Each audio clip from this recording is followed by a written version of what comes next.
Welcome to our channel. Today we how to log into Audition for audio cleanup and mix, detailed guide step by step clearly. To begin, open your preferred web browser on your device. In the search bar, type in the URL for Adobe Audition. Press the Enter key to navigate to the Adobe Audition website. Once the page loads, look for the Sign In button usually located in the top right corner. Click on the Sign In button to proceed to the login page.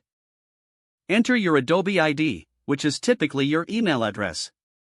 Next, type in your password associated with your Adobe account. Double-check your entries for any typographical errors. If you have forgotten your password, click on the Forgot Password link to recover it. Follow the instructions sent to your email to reset your password if needed. After entering your credentials, click on the Sign In button to access your account. Once logged in, look for the Products section on the website. Find Adobe Audition in the list of available applications. Click on Adobe Audition to access its dedicated page.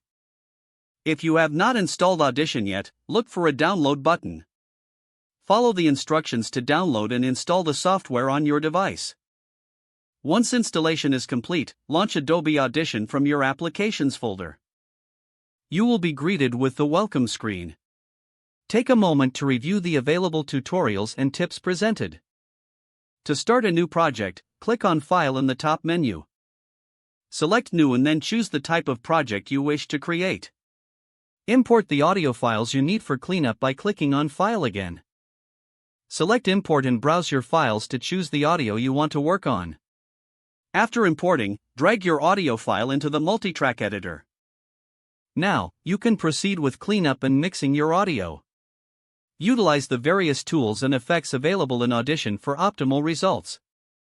Finally, when you're satisfied, export your project by clicking on File and then Export.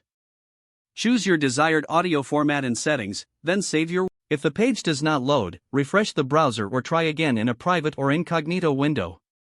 Don't forget to like this video and subscribe to our channel for more step-by-step tech guides.